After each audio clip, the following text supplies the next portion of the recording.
वही तो, स्वर्णलता सत्यवती की ही बेटी है। जो सत्यवती स्वामी से आघात पाकर एक ही बात पर घर गृहस्थी छोड़कर चली गई, फिर नहीं लौटी। माँ के उस तेज का क्या एक कण भी नहीं पाया है स्वर्ण ने।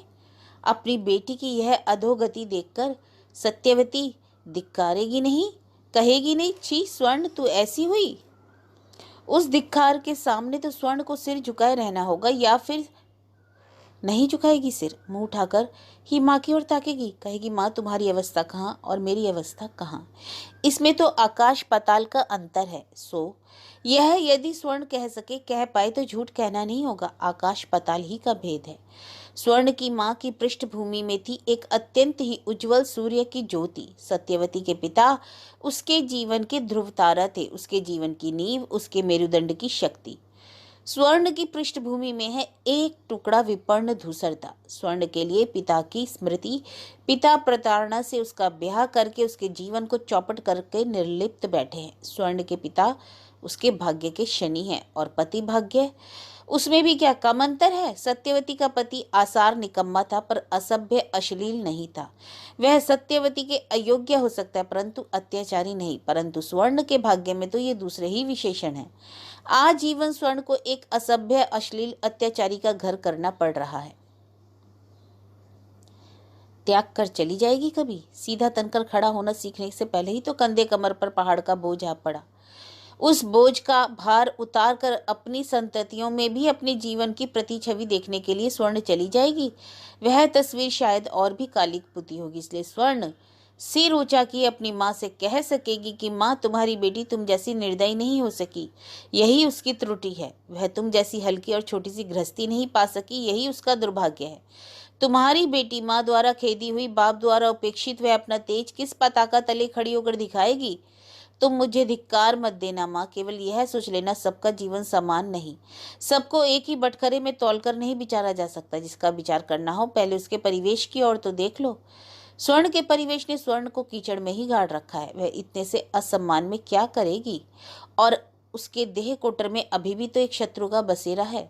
उसे ढोती किस मुक्ति के मंदिर की ओर जाएगी। लाचार स्वर्ण को उसी पथ पर उतरना होगा जिसके अंत में क्या है यह स्वर्ण नहीं जानती। वह इतना ही नहीं जानती कि वह रास्ता अंधकार भरा है, किंतु शायद होगी स्वर्ण एक दिन अपनी संतानों में सार्थक हो, सिर उठाकर संसार के सामने खड़ी हो। स्वर्ण वही सपना देखती है, भविष्य के उसी चित्र पर रंग फिरती है। सो इस समय पति के पीछे पीछे जाने के सिवाय करने को और कुछ नहीं है।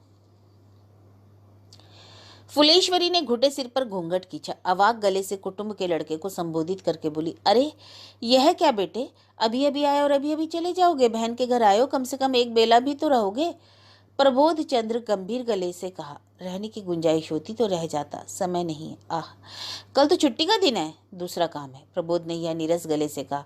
फुलेश्वरी का सम्मान रखेगा वह, ऐसा नहीं लगा, किंतु फुलेश्वरी ने फिर भी अनुरोध किया, क्योंकि इस फुलेश्वरी की बहू ने उनकी शरण गई है। बोली, माँ जी मजले भैया जैसी शक्ल बनाए बैठा है, देखकर ही तो हाथ पांव पेट में समाये जा रहे हैं। आप जरा कहिए, आपकी बात नहीं टाल सकेगा। आह, यूं हठात चला जाएगा। गर्भवती बहू को मछली भात बिना खिलाए किन प्राणों से भेज दूं। फुलेश्वरी ने इसलिए अप्राण चेष्टा की। बोली, काम है समझा, किंतु जो सो करके चला जाना बेटा, मर्द हो, तुम्हारे लिए असाध्य क्या है। इस स्थिति में मछली बेटी जाएगी, उसे मछली भात खिलाए बिना कैसे विदा करूं। हाथ पकड़कर अनुरोध करती हूं मैं। किंतु प्रबोध को इस समय ऐसी तुच्छ भाव प्रवणता की मान रक्षा करने जैसा मानसिक स्थिति थी। उसके माथे में खून नहीं खौल रहा था।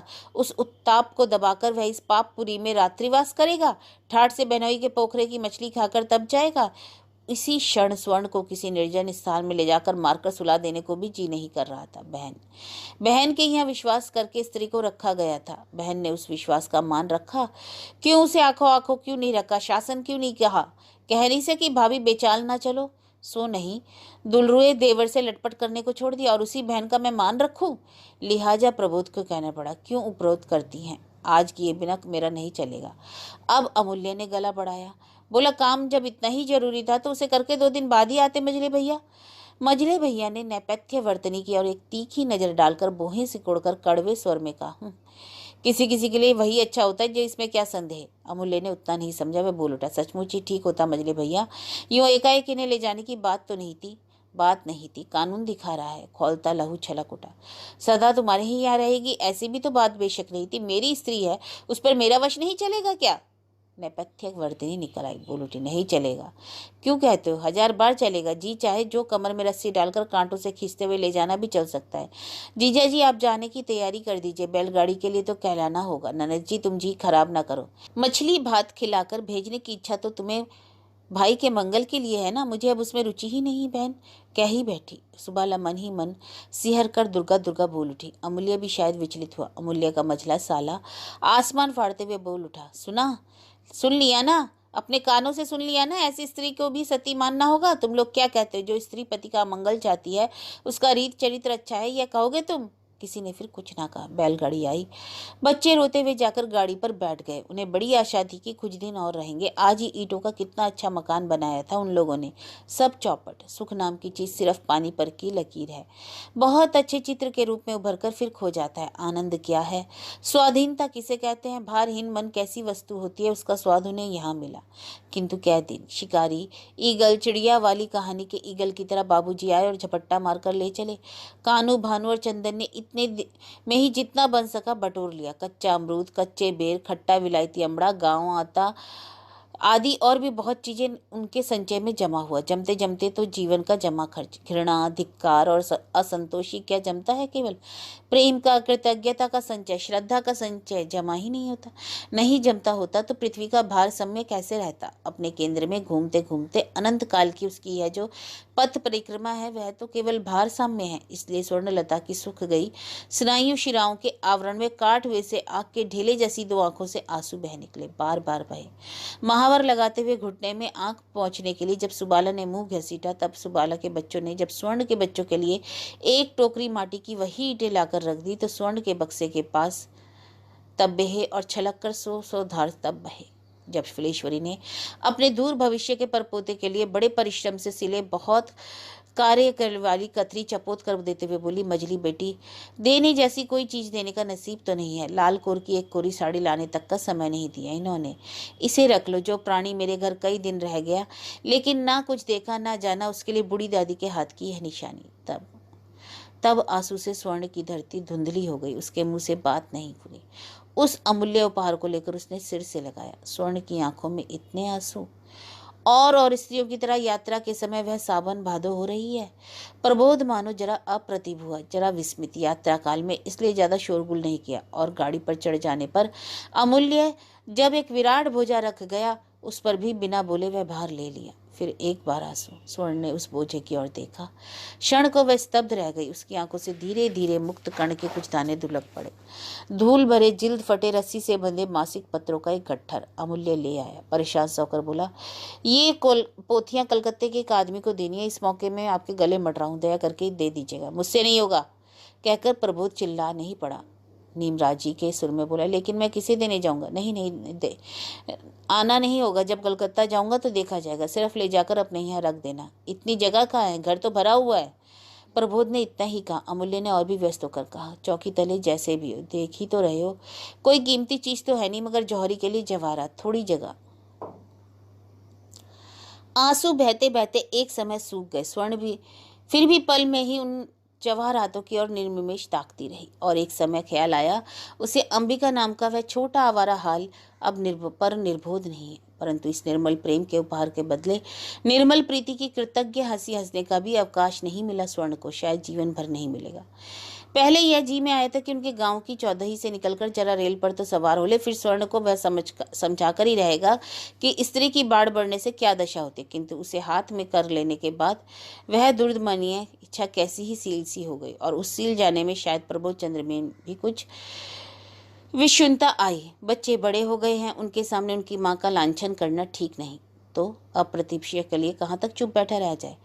प्रबोध के उस उग्र मिजाज की गंभीरतम जड़ का कारण शायद यही है। चुप रहने से ही उसे अपना आप को अप्रतिभ और अवान्तर लगता है। शायद इसलिए चीख पुकार का वैसा ढाक ढोल अपने निकट भी, जिसमें वह हल्का ना हो पड़े, जिसमें अपनी वह अवान्तर मूर्ति औरों की नजर में ना आ जाए, इसलिए चुप नहीं बैठा जा सकता। वह बच्चा से बोल उठा, दुनिया भर का अखोर बखर बोटर लाया, यहीं बक्सेगा? चंद ने झट आंचल के अमृत को छिपा लिया और बोली, सारा का सारा यहीं ही क्या खाऊंगी? ना सही कुछ तो पेट में जाएगा, पेट में जाने की खैर ही फेंक दे। वाह रे, चन का स्वर अनुनासिक हो उठा। कितने कष्ट से तोड़ कर लाई हूँ, आह कैसी अमूल्य निधि है। प्रबोध ने मजाक भी कस दिया, अमूल्य फूफा के गांव की अमूल्य वस्तु। उसके बाद भानु कानू को भी कुछ उपदेश, कुछ जिरहा, और जरा ही देर में गले को साफ कर लिया। स्वर्णलता क्या समझती नहीं है, कुछ समझती नहीं है कि बच्चों से यह वृथा वाक्य वार्तालाप क्यों हो रहा है। यह अब असली बात आएगी। बहुत दिनों से ही तो देख रही है ना, अनुमान झूठ नहीं निकला। प्रबोध अब असली नाटक पर आया। हंसी के सुर में बोला, बाप रे, जो रुलाई शुरू कर दी तुमने, लगा जैसे लड़की नहर से ससुराल जा रही है। कहना फिजूल है, जवाब नहीं नसीब हुआ। केवल निरुत्तर बात और चेष्टाकृत हंसी को मानो हवा में सिर कोटा। जरा देर प्रतीक्षा करके बोल उठा, करूँ क्या, काम ठहरा, स्त्री को वह समझने की जरूरत है। किंतु यह भी कह दूं, अति किसी बात की अच्छी नहीं। जमाई, समधी, ननद, ये सब तुम्हारे असली कुटुंब हुए। उनके घर से आ रही हो मानो समुद्र बहा रही हो। स्वर्ण फिर भी चुप। गाड़ी को टप्पर के अंदर में आकाश की ओर ताकती हुई चुप बैठी रही। प्रबोध ने कहा, जो भी कहो, मैं तो हैरान रह गया। जिसकी आंखों में कभी आंसू नहीं देखे, उस स्त्री ने रोकर नदी बहा दी।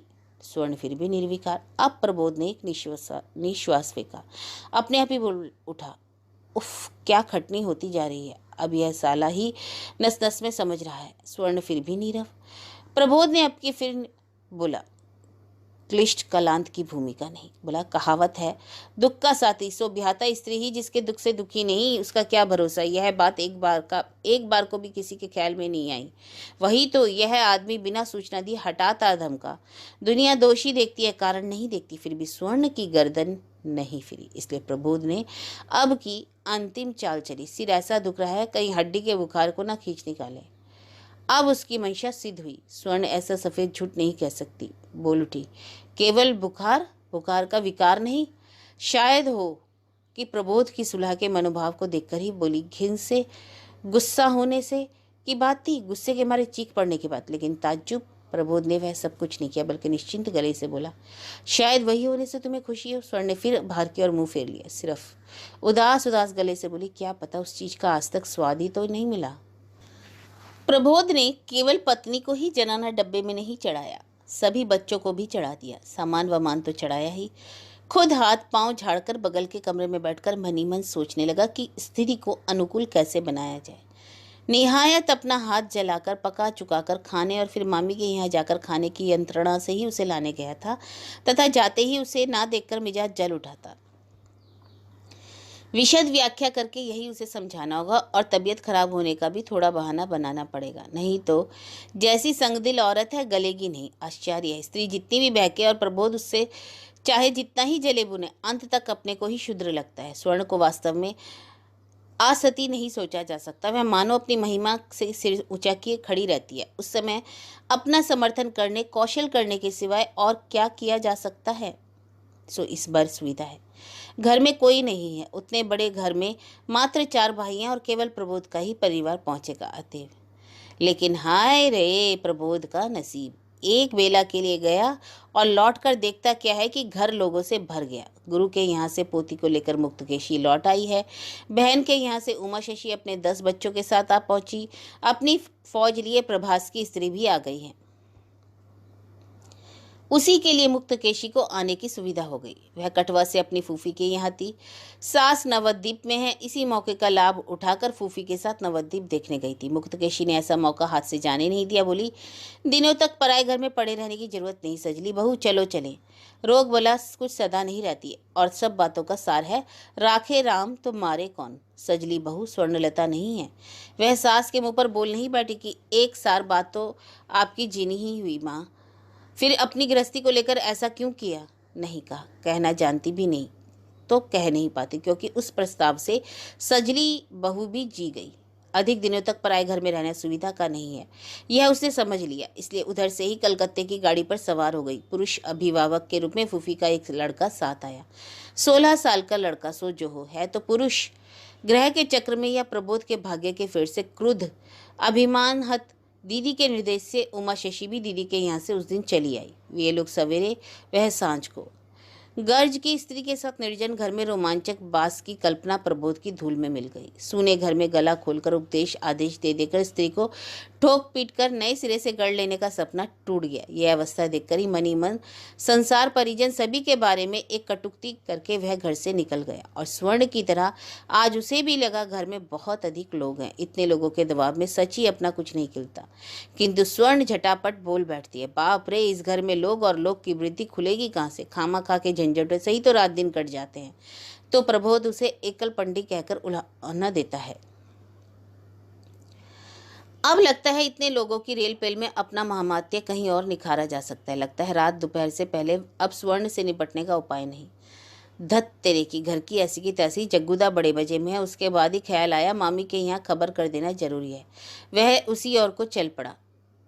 वे लोग तो सब आ गए, प्रबोध ने घोषित किया। श्यामा सुंदरी और सारे पर बैठी माला फेर रही थी। इशारे से पूछा, कौन लोग? प्रबोध ने वैसे ही निर्लिप्त गले से कहा, और कौन, माँ और माँ के चेले चामुंडे। तुम्हें और भांजों की रसोई नहीं बनानी पड़ेगी, मैं यही कहने आया था। जग्गू जाने कहाँ था। भाई का गला सुनकर इधर आते आते सोच रहा था, प्रबोध आज इतने सवेरे आ गया, भूख लग गई शायद। खैर, माँ का पकाना चुकना तो सवेरे हो ही जाता है। कानों में आया, रसोई नहीं बनानी पड़ेगी, यही कहने आया हूँ। एक पांव पर खड़ा हुआ जग्गू रंज होकर बोला, यही कहने आया हूँ कि माने आज नहीं खाएगा। प्रबोध ने लापरवाही से कहा, अब जरूरत ही क्या है, जब सब आ गए घर में ही बनेगा। जग्गू और भी बिगड़ उठा, जरूरत ही क्या? मैं पूछता हूँ, माया दया नाम की कोई चीज़ तेरे शरीर में है नहीं पे? वो एक बूढ़ी ने आशा करके घर भर के लिए पका चुका कर रखा है। मैं एक पगला पगला बड़ा भाई आंगन में चूल्हा जलाकर अंडे का डालना, हिलसा मछली का झोल और मोरला की चटनी बनाकर रखी है, और आप नवाब ने आकर हुक्म फरमा दिया पकाने की जरूरत नहीं, घर में रसोई बन रही है। धन्य हो। और तू पढ़ लिख कर ऐसा जंगली कैसे हुआ पेबो? श्यामा सुंदरी का माला फेरना अब नहीं हो सका। वह प्रबोध का मिजाज जानती है, इसलिए शंकित हो हड़बड़ाकर माला को कपाल से छुआकर रूढ़ गले से बोली, लेकिन तू सब सुने बिना पेड़ के बंदर की तरह, नाई की तरह टपक क्यों पड़ा? अचानक यह वह सब क्यों चली आई? कौन कौन आई है? और थकी मांदी आकर ननद जी रसोई पकाने को क्यों बैठ गई? यह सब पूछा। पूछे मेरी बला से, जग्गू ने कहा। देख नहीं रही हो दिमाग से दम दम कर रहे हैं बाबू, माँ आ गई, अब परवाह किसकी? क्यों? प्रबोध ने ऊंचे उबे हुए स्वर में कहा, अकेली माँ ही क्यों, पूरा परिवार जो जहां था सभी आ गए।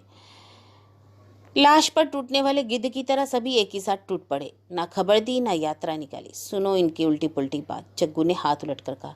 तो फिर पेका ने मुझसे कहा कि तू मछली बहू को लाने के लिए चांपता गया है, और तू कह रहा है खबर नहीं दी, यात्रा नहीं निकाली। अरे बाबा, लाने गया था यह किसने कहा? प्रबोध सफाई देने पर उतरा। गया था हालचाल लेने। तुम्हारी बहू रानी ने तो एक बारगी पगात उड़ा लिया, कलकत्ता जाऊंगी कहकर। फैशन वाली है ना, गवई गांव में चल नहीं रहा था बेबी जी का। सोचा जब तुल गई है तो चले, आकर देखता हूँ। आकर प्रबोध ने क्या देखा इस पर कान नहीं देकर जग्गू ने संदिग्ध गले से कहा, मझली बहू ने गलत जिद पकड़कर पगात उड़ा लिया। अबे बना बनू कर तो नहीं बता रहा है, अब आगे तेरे तो उस गुण में हिचक नहीं है, खुद तो लिवाने को नहीं दौड़ा। प्रबोध ने अवश्य निश्चिंत होकर ही यह बात कही थी, क्योंकि जानता था कि स्वर्ण तो जेठ या मामी सास को आकर हकीकत बताएगी नहीं, लिहाजा अपने ही पत्र है। पत्नी के लिए जान निकल रही थी, यह बात छिपी ही रहे। किंतु जग्गू ने उस निश्चिंतता पर चोट मारी। मुश्किल, अब फिर कुछ बना बुत कर बताओ। सुन लो जरा, खामा का झूठ क्यों कहने लगा? मेरे पहुंचते ही रो पड़ी, बोली सड़े पोखरे वाले इस इलाके में अब रहा नहीं जाता, लाचार मुझे लाना ही पड़ा। आया तो देखा हरे कृष्णा, नदिया से माँ, कटवा से सजली, बंडेल से बड़ी बहू बच्चों समेत आकर हाजिर। उसी से घबराकर निकल आया। सब के सब एक साथ आने की सुनकर श्यामा सुंदरी ने आश्चर्य दिखाते हुए कहा, खैर आ गई तो आ गई। आज जब तुम लोगों का खाना यहाँ बन ही चुका है तो चारों भाई आकर खा जाओ, नहीं तो मुझे बड़ा कष्ट होगा मन में, और सारा आमिष भी नष्ट होगा। जग्गू तो वह खाता नहीं है। तुम लोग के लिए 2 तरह की मछलियाँ, बतख के अंडे ले आया। कहना नहीं होगा, उस दिन जग्गू ने महज दाल चच्चड़ी की निराशावाणी सुनाई थी, पर फुफेरे भाइयों का ननिहाल जैसा ही आदर जतन कर रहा था, नित्य नूतन। परंतु आज के प्रकार की सुनकर प्रबोध का मन हठात चंचल उठा। स्वर्ण हिलसा मछली की परम भक्त है, बत्तख के अंडे की भी कम नहीं। मिजाज ठीक रहे तो तोड़ मोड़ जोड़ करके घर भर की भोज खिलाने की धुन हो उसे, और उस भोज का मूल अक्सर खिचड़ी होता है, और अनुपान उपकरण वही 2 चीजें, हिलसा मछली और भुने अंडे। उमा शशि के कारण रसोई में अंडे नहीं आते। स्वर्ण ही अलग चूल्हा सुलगाकर बड़े उत्साह से, अपनों को अच्छा न लगे तो औरों के लिए कोई इतना करता है भला? मन उतावला होने लगा। अंत तक एक कौशल कर बैठा प्रबोध। अमाई गले से बोल उठा, सब समझता हूँ, परंतु माँ भी तो इतने दिनों के बाद बछड़ों के लिए डकर रही है। तो एक काम करो मामी, मछली और अंडे तथा अपनी और के व्यंजन 2 बर्तनों में ले जाने लायक करके दे दो तो मैं ले जाता हूँ। माँ के भात के साथ ननिहाल का व्यंजन, आह यहाँ से ढोकर ले जाएगा तू? जग्गू अवाक। प्रबोध अचानक जग्गू की ओर खिसक आया और उसे फुसफुसाकर जाने क्या बोला। तुरंत जग्गू जोर से उसकी पीठ एक थाप जमाकर हंस उठा। हंसता ही जा रहा था। प्रबोध लज्जित हुआ। श्यामा सुंदरी खींची बोली, पागल की तरह हंस रहा है? जग्गू और भी उदास हो उठा। अरे हंसू नहीं तो और क्या, कौन कहता है भाई मेरा खटखोटा है अंदर ही अंदर।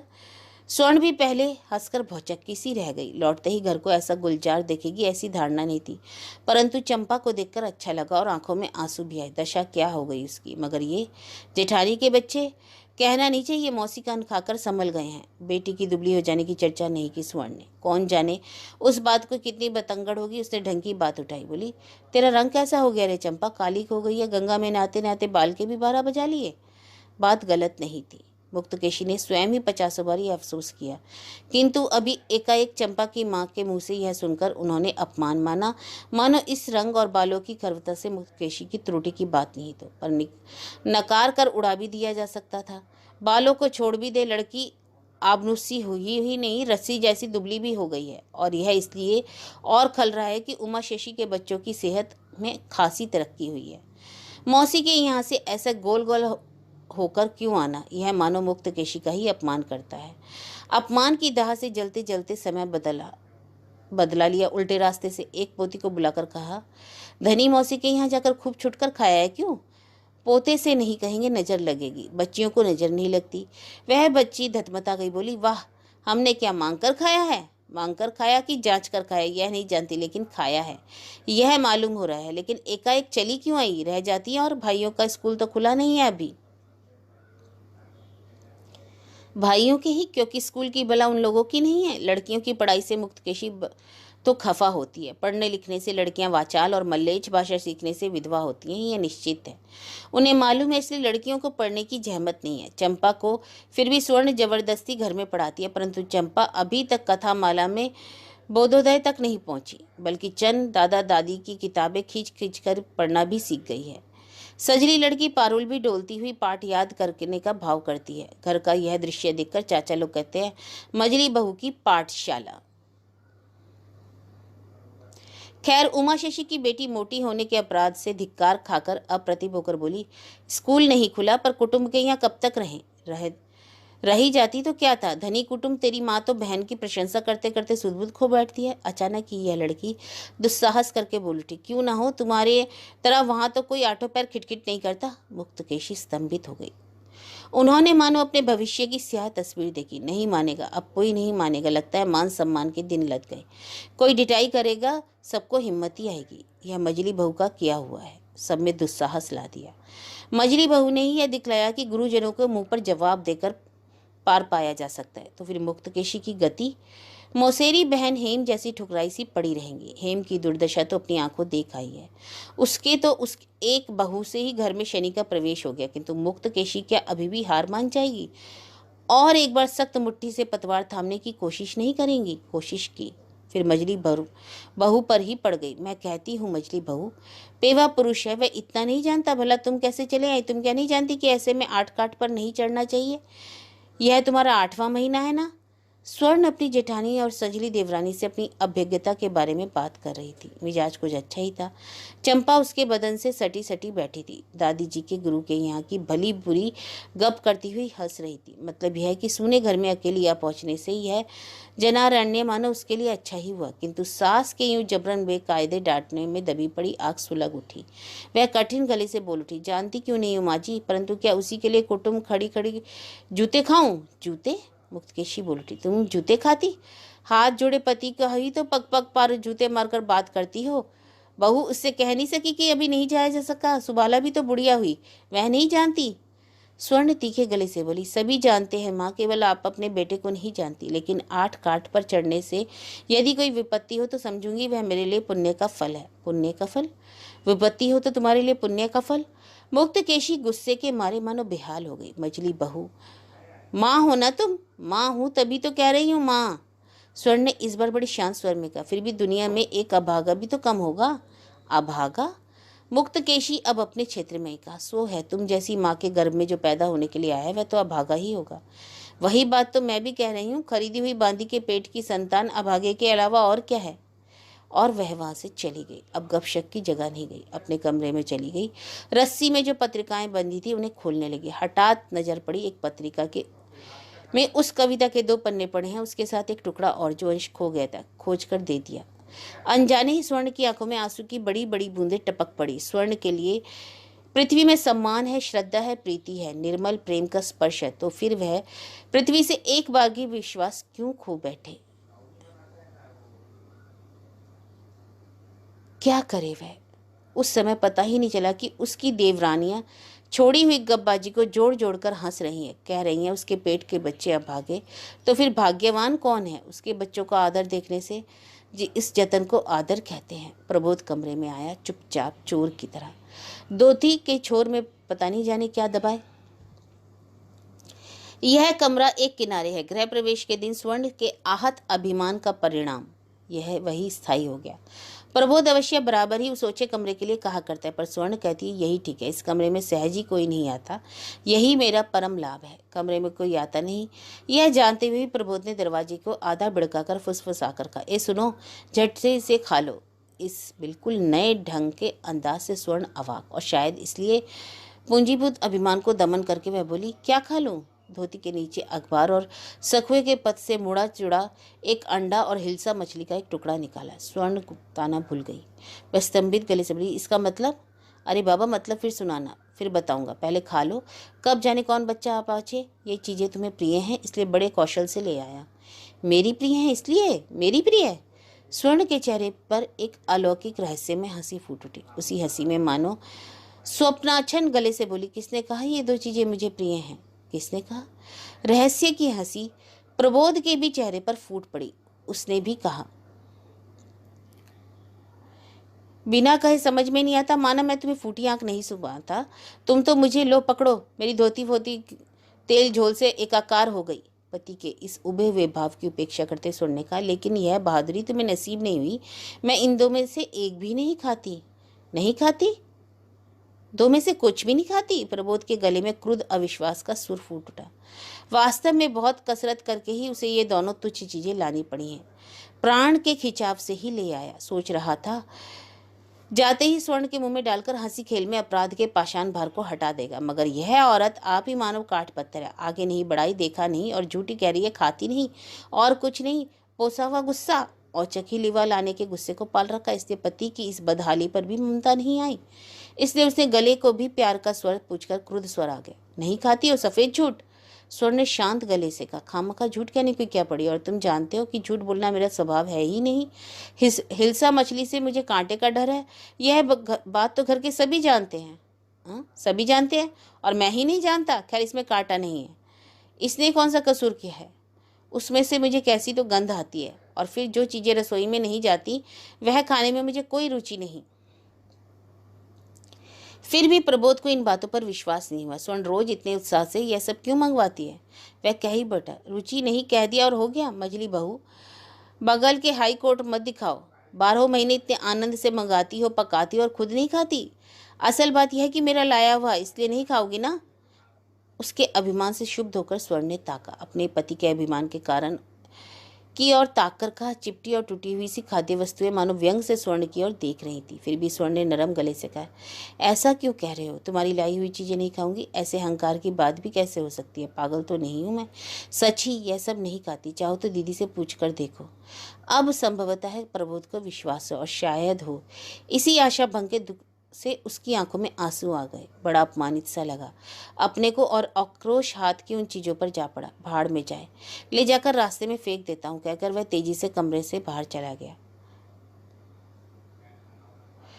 पत्रिका के पन्ने उलटने की भी इच्छा नहीं रही स्वर्ण की। पत्रिकाओं को सावधानी से चौकी के नीचे ठेलकर घुटने पर मुंह रखकर वह बैठ गई। मन ही मन अपने विधाता से पूछा, मेरी कीमत आंकने में 1 फूटी कौड़ी के सिवाय क्या और कुछ नहीं जुटा देवता? सीढ़ी पर चढ़ते चढ़ते ठिठक कर खड़ा हो गया प्रभास। क्या हो रहा है? जनाना गले से स्पष्ट उच्चारण में मजले भैया के कमरे से क्या तो सुनाई पड़ रहा है। पद्य पद्य पाठ हो रहा है, किंतु यह तो बच्चों का पाठ मुखस्त कराना नहीं है, यह तो नाटक है।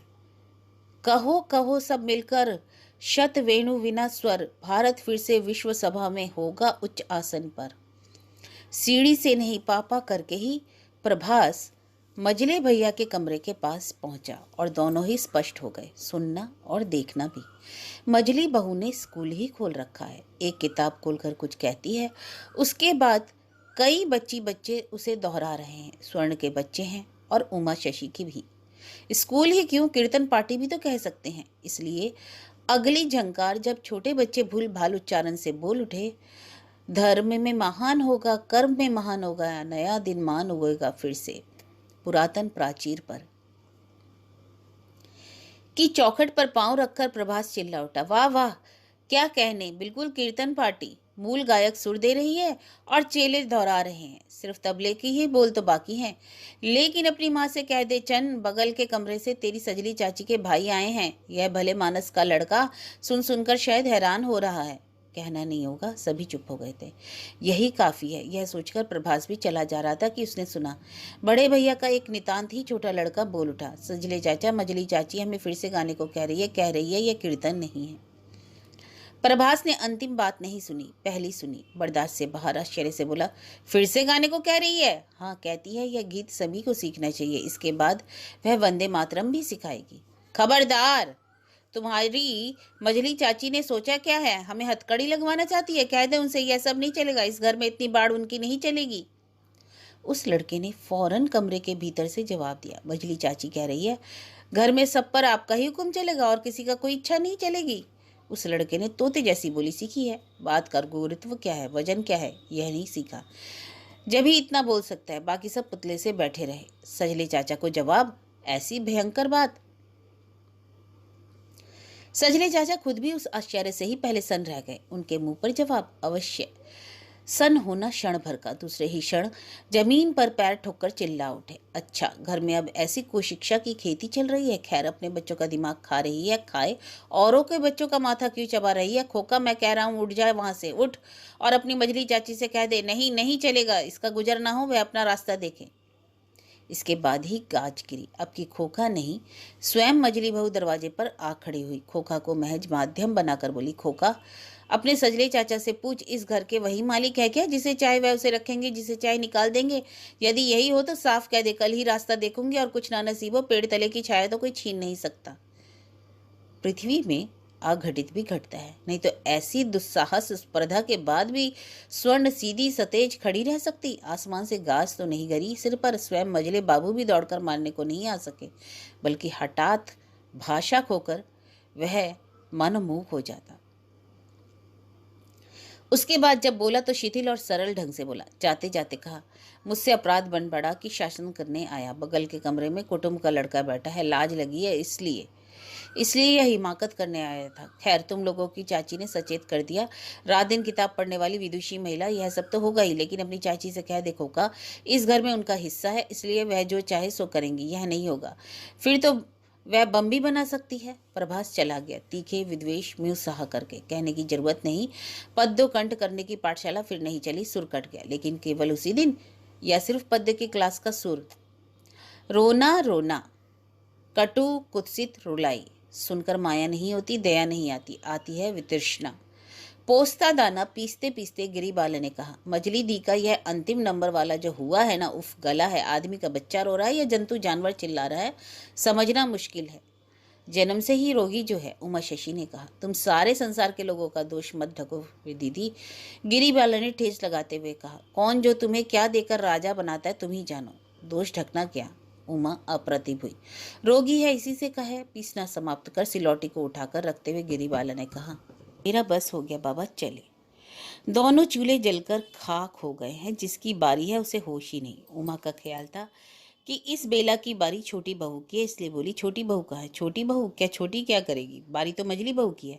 हाय राम, आज बुधवार है ना? है तो बुधवारी, किंतु पिछले हफ्ते छोटी बहू के मैके जाने से गड़बड़ी से बारी बदल नहीं गई। उमा शशि बड़ी है, उमा शशि निर्बोध है, उमा शशि गरीब की लड़की है, वह प्रशंसा की कुछ कंगाल भी है, इसलिए वह अकेली ही गृहस्थी का आधा काम करती है। हर रोज सवेरे इस रावण के परिवार की रसोई अकेले ही करती है, बाकी तीनों बारी बारी शाम को। स्वर्ण ने बहुत बार एक रसोईदारीन करने का प्रस्ताव किया, उसका वेतन अकेली ही देगी, किसी ब्राह्मण घर की अधेड़ विधवा ढूंढे नहीं मिलेगी सो नहीं। लेकिन उमा शशि सास की दुलरुआ है, प्रस्ताव पर ना कर बैठी और बोली, हाय राम, हम लोग हाथ पैर समेटे बैठे रहेंगे और ब्राह्मणी रसोई करेगी? छी। स्वर्ण ने कहा, तो फिर चूल्हा फूक फूक कर मरो। सवेरे की रसोई तो मुझसे हरगिज नहीं होने की, बच्चों की लिखा पढ़ी ही चौपट हो जाएगी।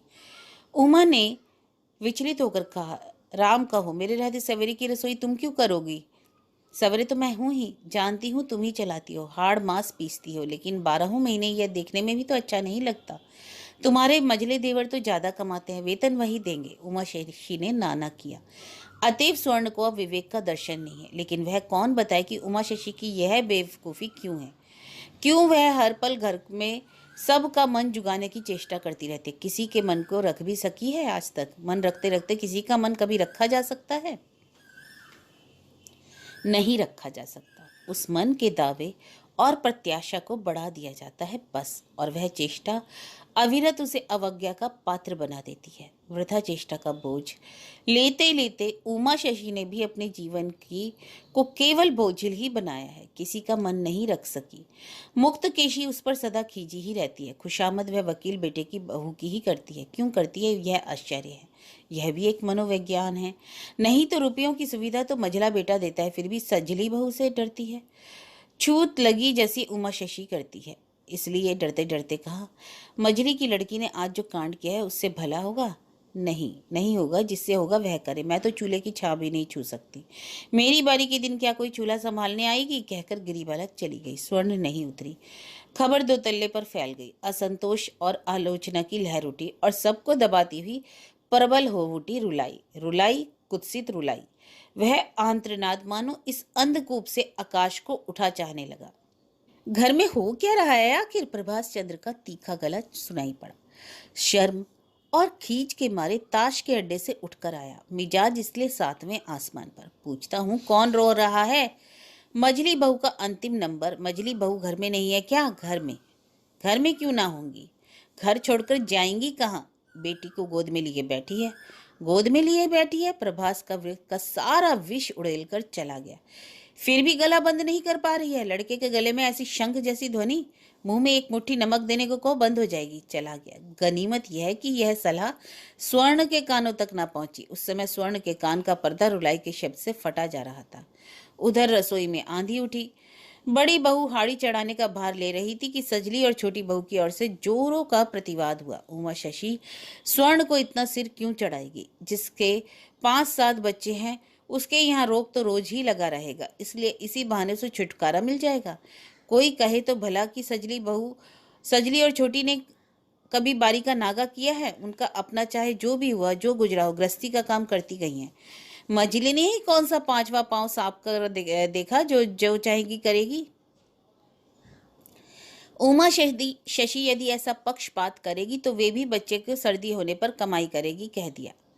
डर से हांडी को ताक में उतारकर चावल के भगोने में को हाथ में लेकर उमा शशि खड़ी सी रही। जबरदस्ती करने का साहस भी नहीं, यह कहने का भी साहस नहीं कि अरे बाबा, करना तो तुम्हें नहीं पड़ रहा, फिर इतनी चिढ़ काहेगी? पर क्यों चिढ़ क्यों है? यह क्या वही खाक जानती हैं? जहाँ छोटी बातों के सिवा और किसी बात की खेती नहीं होती, वहाँ बड़ी और महत्व की बातें मिले कहाँ? छोटी बात ही चिढ़ की जननी है। बेटी को लेकर दुलार रही है बैठी। आज रसोई की बारी है ना तुम्हारी? कमरे में हथौड़े की चोट करती हुई हुमकी आई। लगातार रोती हुई लड़की को छुपाने की बेकार कोशिश से स्वर्ण खुद ही रुआंसी सी हो रही थी। इस शब्द से चौंककर उसने पीछे पलटकर देखा और तुरंत ही लापरवाही से मुंह फेर कर बोली, बारी निभाने की हालत देख रहे हो? अभी अभी नीचे से सबकी बातें सुनकर प्रबोध स्वर्ण को डांटने के लिए आया था, किंतु स्वर्ण ने वैसे ही लापरवाही से कहा, किसके पास छोड़कर चली जाऊं? तुम संभालोगे? मैं तुम्हारी उस गुणवंती बेटी को संभालूं? भूत तो सवार नहीं है मुझ पर। मेरी बेटी क्या अकेली मेरी है? संभालने में तुम पर भूत सवार होता है? कहने में शर्म नहीं आती? उग्र मूर्ति स्वर्णलता उठ बैठी। फिर अगर इस ढंग की बात कही तो मान मर्यादा तक नहीं रखूंगी, कहे देती हूँ। इस मूर्ति से प्रबोध डरता है, फिर भी डर लगना प्रकट नहीं होने दिया। बोला, ओह, मान मर्यादा रखने में तो पसीना पसीना हो। अभी भले भले से अपना मान रखो जाकर और अपनी बारी निभाओ। मेरा मान इतना ठुनका नहीं है कि उसे रखने में पिशाचनी होना पड़े। बेटी को लेकर स्वर्ण लेट गई। लापरवाही और अवज्ञा की अदा। प्रबोध चंद्र का खून खौल उठा। वह तीव्र स्वर में बोला, लेट गई? मजाक है? मैं तुम्हारे हिस्से का काम रोज रोज कोई और क्यों कर देगी? जाओ, रोने से लड़की मर नहीं जाएगी। स्वर्णलता फिर भी नहीं उठी, लेटी लेटी ही बोली, एक रात नहीं खाने से कोई मर नहीं जाएगा बिना खाए? कैसी भयंकर बात! गर्ज की उठेगी नहीं, पत्थर है पत्थर। लाचारी में प्रबोध को दूसरा सुर अपनाना पड़ा, नरम सुर। 5 जने 5 तरह की बात कहेंगे, वही क्यों सुनो? लाज नहीं लगती? स्वर्ण फिर उठ बैठी, उठकर दृढ़ कंठ में बोली, नहीं लगती, नहीं लगती। मेरे लज्जा शर्म का ज्ञान तुम लोगों से नहीं मिलता। निंदक के डर से रोगी बच्चे की दुर्दशा करना मेरे लिए ज्यादा शर्म की बात है। जो ऐसा करती हैं वे माँ नहीं शैतान है, माँ नहीं पिशाचिन है। वे शैतान है, पिशाचिन है, जरूर शैतान, स्वार्थी, महापातकी। तुम्हारी सारी बातें दुनिया के बाहर क्यों होती हैं? हाँ, सब बातें दुनिया के बाहर। क्या करोगे? फांसी दोगे? मैं कहता हूँ तुम जाओ, बच्चे को मैं देखता हूँ। नहीं, स्वर्ण उस दिन रसोई करने नहीं गई। आखिर उमा शशि ने ही रसोई की, और आश्चर्य, घर भर के लोगों को चकित करती हुई स्वर्ण ने आकर मजे में वही रसोई खाई। बुलाना तक नहीं पड़ा, हठात आई, पानी कादों में धप करके बैठकर बोली, मुझे 2 मुट्ठी दे दो दीदी, बड़ी मुश्किल से सुलाकर आई हूँ। ऐसी बेहया स्त्री फिर भी मुक्तकेशी ने सोच रखा था आज सवेरे की रसोई का भार मजली लेगी, लेकिन वह आशा फलवती नहीं हुई। सवेरे पता चला बच्ची को चेचक हुई है। उसने वैसे ही रोने का कारण समझ में आ गया, और रसोई का भरोसा भी जाता रहा। 1 आध दिन नहीं, ऐसा बहुत दिन। कहने को क्या था, यह रोग किसी का राजी खुशी का नहीं। फिर भी बात हुई, सबने कहा सुनी की, परंतु उस कहने सुनने पर एक बहुत बड़ा पत्थर आ गिरा। 12 बजे के करीब जग्गू आ पहुंचा, साथ में एक अधेड़ ब्राह्मणी। कहाँ हो बुआ? लो अपनी रसोईदारिन, क्या करना कराना है इसे दिखा सिखा दो, माँ ने कहा है कामकाज अच्छा करेगी। रसोईदारिन? किसके हुक्म से लाए हो? मुक्तकेशी ने अवाक होकर कहा। जग्गू जनाना ढंग से बोला, अरे लो, कर लो बात इनकी। तुम्हारा बेटा ही तो कह आया। मझले कुमार बोला, मझली बहू के बच्चे को चेचक हुई है, और उधर खटते खटते बड़ी बहू बेचारी की जान जा रही है। गृहस्थी तो छोटी सी नहीं है, रसोई घर के लिए एक ब्राह्मणी चाहिए। और तुम्हारा हाल की 7 कांड रामायण सुनकर सीता किसका पिता है बोल रही हो। जलती आंखों से एक बार मजली बहू के कमरे की ओर ताककर मुक्तकेशी ने कहा, समझ गई, काम रूप काम अच्छा के भेड़े के सिवाय यह काम और किसका हो सकता है। मगर मैं अभी मरी नहीं हूं जग्गू, अपनी जीते जी रसोई घर में रसोईदार इनको नहीं घुसने दूंगी। नहीं घुसने दोगी? कहाँ और हो गया? तुम उन लोगों का आमिष छुओगी? मेरा मरण नहीं है। फिर जिन्हें करना है वही करेंगी। मुझे आदमी की जरूरत नहीं है जग्गू, खामा का ब्राह्मणी बेचारी को आशा देकर निराश करना। जग्गू जग्गू ही है, पर वह भी इस परिस्थिति से थतमता गया। कहा, और रसोईदारिन ला दो। अपनी इस महिमा से खिल रहा था, लेकिन यह क्या? बुद्धू के भाई बोला, यानी जरूरत नहीं है? मुक्तकेशी यही कहने जा रही थी, नहीं कह सकी। उस भरी दोपहरी में सहसा ही सूखे आसमान में वज्रपात हुआ। उस वज्र में सभ्यता, भव्यता, सामाजिक रीति नीति ध्वंस हो गई, और ध्वंस हो गई मुक्तकेशी की पद मर्यादा की महिमा। एकाएक दरवाजे के उस तरफ से साफ गले से स्वर्ण का दिदाहीन गला सुनाई पड़ा, जरूरत है। माँ जेठ जी से कह दें उसे रख ले। मुक्तकेशी स्तंभित सी होकर बोली, जरूरत है, रखा जाएगा उसे। मैं मना कर रही हूँ और तुम मेरे कहने के बावजूद हुक्म चला रही हो। हुक्म चलाने की बात नहीं है माँ, अबूझ की भांति नाराज हो जाने से तो नहीं चलेगा। दीदी अकेली किस किस और देखेंगी? ब्राह्मणी के लिए मैंने ही कहला भेजा था। ब्राह्मण दी तुम इधर आओ। जीते रहो सुर। जग्गू चीख उठा, यह हुई बात। अपनी बुआ के लिए ऐसे ही सबक की जरूरत थी। मुक्तकेशी के संसार में युग प्रलय हो गया। मुक्तकेशी की कलम के ऊपर कलम, उनके घर में वेतन वाली रसोईदारिन, मानो आश्चर्य अमुक का चिन्ह हो। बिंदु और गिरिबाला शायद यही पहली बार स्वर्णलता के तेज और हिमाकत की समालोचना न करके उस पर प्रसन्न हुई। जान बची बाबा। केवल उमा शशि को ही लगा वह मानो सर्वहारा हो गई। रसोई घर से हट जाने पर किस मोल बिकेगी उमा शशि? मूल्यहीन। इन दिनों क्या करेगी? उसकी आंखों में जब तब आंसू आ जाने लगे, और वह ब्राह्मणी के आसपास सहायता को घूमने लगी। कम से कम यह तो समझ में आएगा उसकी कुछ तो जरूरत है। स्वर्णलता की तरह वह अपनी परिस्थिति के बल पर ही अपने को मूल्यवान नहीं समझ सकती। काले दुबले पलीहा वाले छोरे की और जलती आंखों देखकर श्यामा सुंदरी ने कहा, इसे घर में जगह देनी होगी। इसे लेकर क्या करूंगी? अपने बाहर के बाबुआना साज फतुई को उतारकर आंगन के तार पर रखते हुए लापरवाह स्वर पे बोला जग्गू, करोगी क्या? समय पर 2 मुट्ठी भात दोगी और क्या? सिर पर उठाकर नाचने को तो नहीं कहा।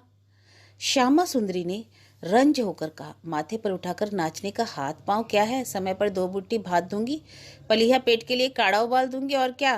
किस लिए? क्यों? यह तो राजकुमारी को पहले ही कह दिया। माँ नहीं है, नानी पोसती थी, वह भी राम नाम सत्य हो गई है। 2 मुट्ठी भात कौन दे? ठिकाना नहीं। ओ तो मुझे ही इसके नानी बनना होगा? श्यामा सुंदरी को मानविकता से कोई वास्ता नहीं। बोली, देख तो मुझसे शत्रुता मत कर। जग्गू सदा तो जल जल कर ही मरती रही। दुनिया में ऐसे माँ बहन बहुतेरे हैं, सब पर दया करेगा?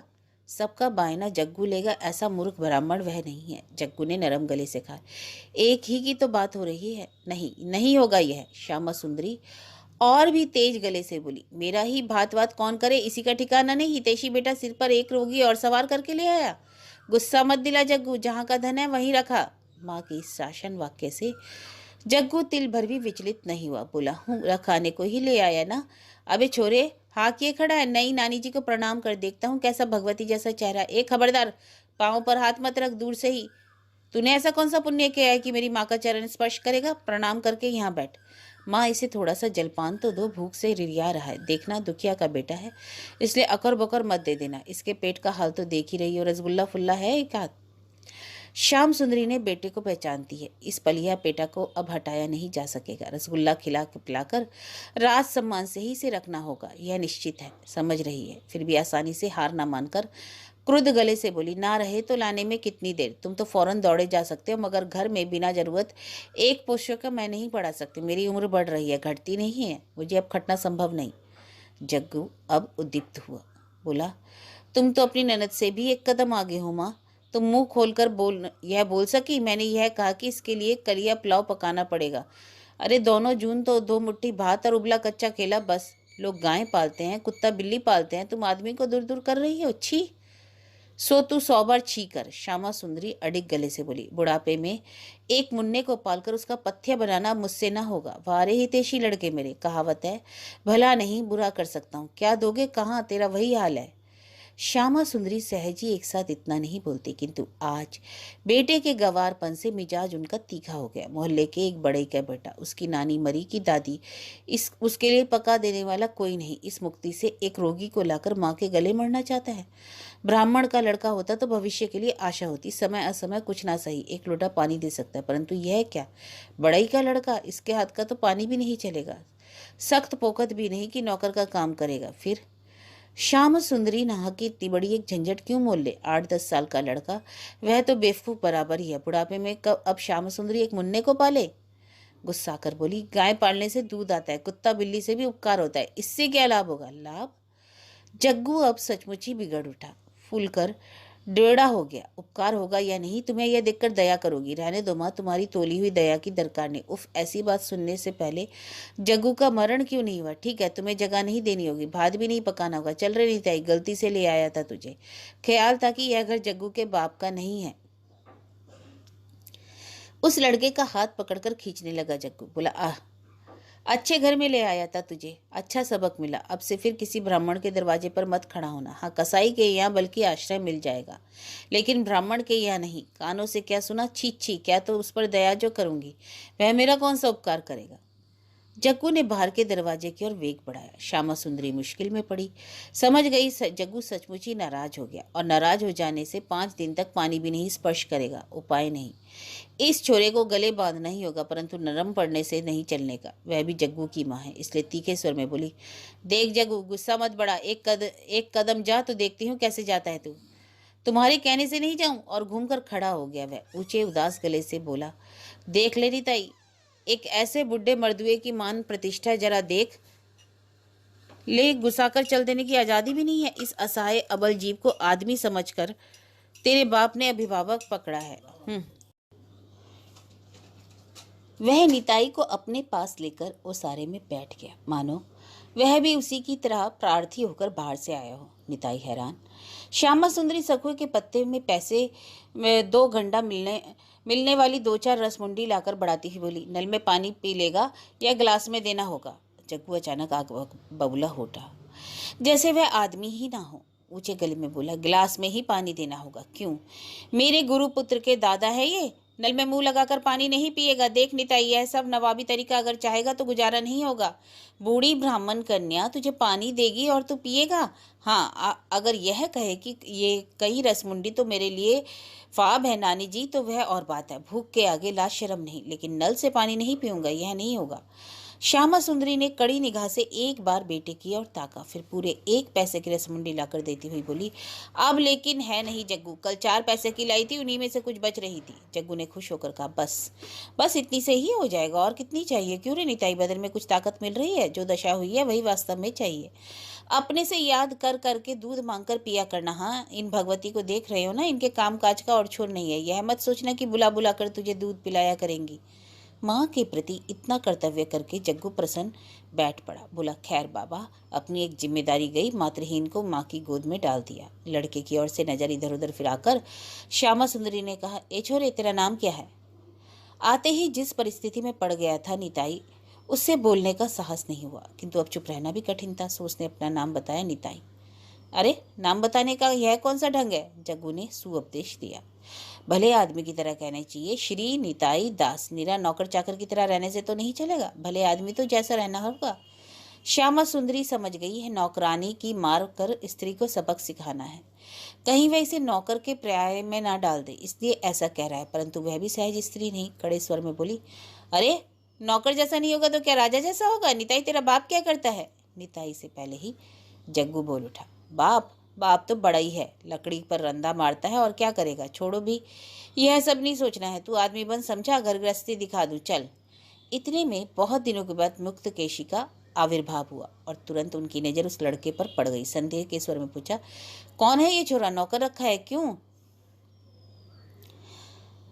जग्गू आ भूमि सलाम करके बोला, तुम भी क्या कह रही हो बुआ? जग्गू नौकर रखेगा? कृष्ण का जीव, वह जब जहां रखे। श्यामा सुंदरी ने व्यंग से कहा, बिल्कुल सही, जितने दिन पथ्य का भात और रसगुल्ला नसीब होगा उतने ही दिन यही रहेगा। खोद खोद कर पूछते हुए मुक्त केशी ने माजरा जान लिया। उन्होंने गाल पर हाथ रखा, कौन जात है? जग्गू अब एक बारगी उखड़ गया। जात से क्या करना बुआ, इसे नत दमाद बनाना है क्या? सुनो जी इसकी बात, मुक्त केशी बोली, तुझे और मेरी मजली बहू को एक ही विधाता ने गढ़ा है क्या? कुछ बोले की आग? अरे, घर में घुसता रहेगा, जात नहीं देखना? नहीं, नहीं देखना है। घर द्वार में तो मच्छर मक्खी चींटी भी घूमती है, नाले से आकर। उस समय तो जात का विचार नहीं करती हो। अरे निताई, चल हम लोग हट जाएं, दो बुढ़ियां आपस में बतियाती हैं जो सो। ये भला धर्म की बात करने आती हैं? तुम लोगों ने मुंह पर ही उस नारायण का जो अपमान किया, निहायत नारायण ही था, सह गया। जो भी हो, आखिर तो मर्द है। यह लक्ष्मी जी होती तो दुख से पाताल प्रवेश करती। आदमी का बच्चा थोड़ा सा खाएगा, उसके लिए उल्हाना। निताई का हाथ पकड़कर जग्गू गट गट करके बाहर निकल गया। मुक्तकेशी ने पीछे से खबरदार किया, यह काम लेकिन तूने अच्छा नहीं किया जग्गू। कौन जाने यह छोरा स्वदेशी है या नहीं। सुना है पुलिस के डर से कितने लड़के ऐसा ही सुधा बनकर रुक गई। जग्गू के कानों पहुंचाने की आशा नहीं रही। मुक्तकेशी का कहा श्यामा सुंदरी के कानों जितना कुछ गया वही काफी था। वह उसी भाव से बोली, अपने भतीजे के लिए चिंता ना करो, पुलिस ही उसके डर से दुर्गा नाम जपेगी।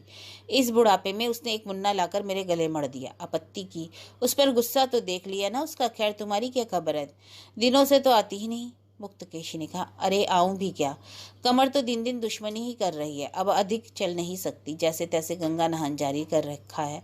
एक खबर देने आई हूँ, दोनों लड़कियों का ब्याह ठीक कर लिया है, वही कहने आई। आओ एक दिन लड़कों के साथ राय सलाह होगी। श्यामा सुंदरी समझ गई, किन दो लड़कियों का? मल्लिका और चंपा, और कौन? बोली, वाह, कहाँ हो रहा है? विराज के ससुराल के नाते घरवर अच्छा है, चचेरे भाई हैं दोनों। श्यामा ने चुटकी ली, तुम्हारी मजली बहू तो बचपन का ब्याह पसंद नहीं करती, वह राजी हो गई? बचपन में? मुक्तकेशी झंकार से उठी, अजी छोटी कहाँ है, तुमसे तो कुछ छिपा नहीं है। 11 कहा करती हूँ, 13 की हो गई है। हाँ, मजली बहू ने मेरे गाल पर कालिक पोती है, विराज के नाते की वह ननद लड़की देखने आई थी। अरे तू बहू है, चुप रह। बड़ी बहू ने तो चू नहीं की, मजली उनके गाल गल कप करती हुई बोल उठी, हाय रामी, 11 क्या, 11 की तो 2 साल पहले थी, वे दोनों ही 13 की हो गई हैं। माँ जी शायद भूल गई हैं, पोती पोतों की संख्या कम तो नहीं, बेटे बेटियों को मिलाकर 50 क्यों ना होंगे। इस पर इतनी हंसी हुई, जरा मेरी बहू के गुण तो देख लो। श्यामा सुंदरी बोली, जरा सत्यवादी है ना। अजी सत्यवादी? सत्यवादी तो हम भी हैं, लेकिन उतनी सत्यवादी होने से तो संसार नहीं चलाया जा सकता। सभी कुल बरकरार आखिर किस जोर पर रखोगी, मर्यादा कैसे रखोगी? झूठ पर ही तो अच्छा धन है, झूठी छप्पर की खूटी है। गृहस्थी कभी दो कभी की तो नहीं है ना।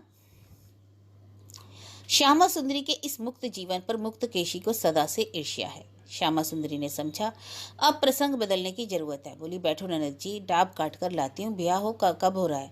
सावन में ही कर लेना होगा, नहीं तो 3 महीना हाथ पैर समट कर बैठ जाना पड़ेगा। आना? हाँ आऊंगी, तुम बैठो। श्यामा डाब काटने चली गई। भांजों की बेटियों के ब्याह में राय सलाह देने के लिए आकर ऐसी स्थिति में पड़ना पड़ेगा, यह धारणा क्या थी श्यामा सुंदरी की? स्थिति की धारणा तो नहीं थी, विषय वस्तु भी धारणातीत। फिर भी देखना पड़ा। देखा, स्वर्णलता बच्चे को पीट रही है। वह सदा सुनती रही थी कि स्वर्णलता बच्चों पर हाथ नहीं उठाती। बच्चों को पीटना उसे कतई पसंद नहीं। दूसरी देवरानियां बच्चों को पीटती हैं तो वह रंज होती है। कहती है, तुम्हारे अधीन प्रजा है इसलिए तुम मारोगी उसे। फिर तुम की जिसकी प्रजा हो वह तुमसे क्यों छोड़ेगा? वही स्वर्णलता लड़के को पीट रही है। मैच पीट रही है, कहना नहीं होगा। बिगड़े जानवर की तरह बच्चे को टूट कर उसका अंत ही कर देना चाह रही है। केश वेश विध्वस्त हो गया। चिल्लाने की भी शक्ति नहीं। हाँफ रही है और मार रही है, उलट पुलट कर मार रही है। उमा शशि नहीं छुड़ा सकी। छोटी बहू बिंदु मुक्त केशी चीख रही है, अरे मारी डालेगी क्या उसे? मार डालेगी? हाय राम, कैसी खूनी औरत है। हाय, मर्द सूरत तो कोई घर में है नहीं। मैं इस बहू का क्या करूँ? ए सजली बहू। सजली यानी गिरीबाला दूसरे के लड़के को इस तरह बुरी तरह से मारता है कोई? अवश्य यह लड़का जो पड़ा पड़ा मार खा रहा था सोने 4 हाथ पांव के सारे युद्ध को जीतने की कोशिश कर रहा था। वह स्वर्णलता के कपड़े फाड़े दे रहा था। बाल बिखर गए थे, हाथ की चूड़ियां चूर चूर हो गई थी। प्रहार की आवाज, उस लड़के की चीख, घर के दूसरे छोटे बच्चों का मौन क्रंदन और स्वर्णलता के ना झुकने वाले मन की तीव्र घोषणा की आवाज। मार ही डालूंगी, खून ही कर दूंगी। ऐसे कुलंगार लड़के को मारना ही उचित है। ऐसे एक अद्भुत परिवेश में आकर खड़ी हुई श्यामा सुंदरी उसके बाद माजरे को समझा और दौड़कर उन दोनों योद्धाओं के बीच खड़ी हो गई। हो क्या रहा है बहू? खून के जुर्म में पड़ना चाहती हो? बोली। लेकिन माजरे को समझ ही कितना पाई थी। लड़का स्वर्ण का नहीं, गिरिबाला का है, यह नहीं समझ सकी थी। फिर भी बोल उठी, लड़के का खून कर दोगी क्या मजले बहू? हाँ, खून ही करूंगी। उस लड़के को छोड़कर स्वर्णलता हाफने लगी और उसका खून करके एक बार की जन्म का बदला चुकाकर फांसी पर पड़ जाने की अपनी वासना भी घोषित की। और तभी श्यामा सुंदरी ने माजरा समझा कि क्या है। चौंक उठी। लड़का गिरिबाला का है, मतलब यह प्राणघाती प्रहार स्वर्ण अपने बेटे पर नहीं दूसरे के लड़के पर कर रही है। तो क्या स्वर्ण का दिमाग सचमुच ही खराब है?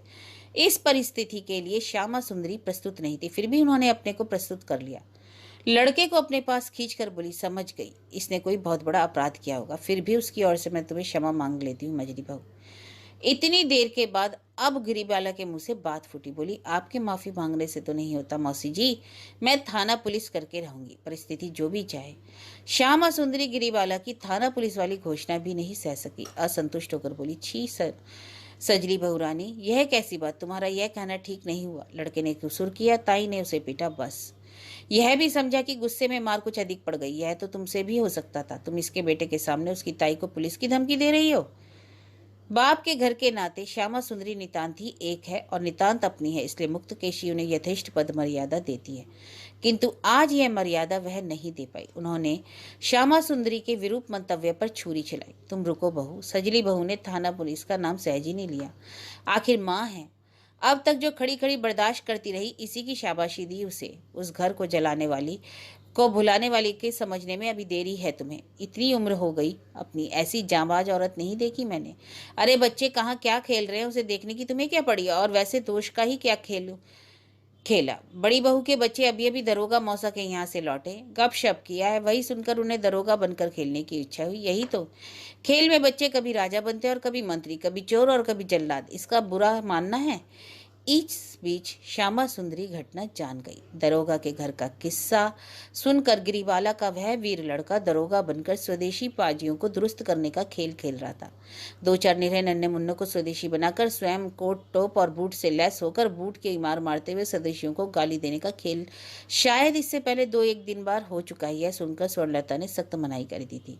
फिर भी वैसे पसंद के खेल को वह छोड़ नहीं सका। आज भी जोर शोर से शुरू किया। इत्तफाक मजली ताई के ही सामने पड़ गया, एक बारगी बूट की ठोकर लगाते समय ही। और इसके बाद का दृश्य तो वही था। श्यामा सुंदरी घटना को जान गई, इसलिए बोली, ताई ने जब 2-3 दिन मना किया था, वह खेल खेलने की जरूरत ही क्या थी? मुक्तकेशी ने विकृत गले से कहा। बड़ी महारानी आई है, मेरे यहाँ के सारे लोग उन्हीं के यहाँ कहे उठे बैठे। अच्छा किया उसने वही खेल खेला। इन स्वदेशी मुंहजलों को यही दंड मिलना चाहिए। उन्हीं मुंहजलों के मारे तो देश में इतनी अशांति। और फिर दूसरे का लड़का क्या कर रहा है, इसमें तुम्हें नाक घुसड़ने की क्या पड़ी है? तुम मारने वाली होती कौन हो? श्यामा सुंदरी का सदा का दोष है कि वह न्याय के पक्ष का समर्थन कर बैठती है। कम से कम उन्हें न्याय लगता है, इसलिए वह असंतुष्ट गले से बोली, तुम्हारी यह कैसी बात है ननद जी? लड़का दोष करे तो ताई, चाची, दादी, बुआ शासन नहीं करेंगी? हाँ करेंगी तो क्या खून कर डालोगी? सजली बहू ने ठीक ही कहा है, उसके हाथों रस्सी लगना ही ठीक है। हाँ, गिरिबाला ने यही कहा, उनके हाथों यदि मैं रस्सी नहीं डलवा सकी तो मेरा नाम नहीं। मैं भी एक वकील की पुत्री हूँ, यह जानना बाकी नहीं कि क्या से क्या होता है। परंतु वकील की स्त्री की यह युक्ति पूरी हुई। स्वर्णलता के नाम की बहू के हाथ रस्सी पड़ी। ऐसा हुआ होता तो निश्चय ही चंपा और मल्लिका नाम की 2 लड़कियों का ब्याह नहीं हो पाता। गृहस्थी में ब्याह वह तहस नहस कांड हो गया। उस दिन परिस्थिति को याद करने से ऐसा ही लगता है, लेकिन वह सब कुछ नहीं हुआ। यथाविधि सारे अनुष्ठानों के साथ ब्याह हो गया। नहीं, क्यों होता? एक तो जन्म, मृत्यु, ब्याह, यह 3 विधाता पर है। और फिर बंगाली मध्यवित्त परिवार के लोग जैसे मजबूत जीव कम ही हैं। ये पानी में ना तो डूबते हैं, आग से जलते हैं, खड़क से नहीं कटते। लगता है कि गया सब गया, फिर नजर आता है कहाँ कुछ तो नहीं हुआ।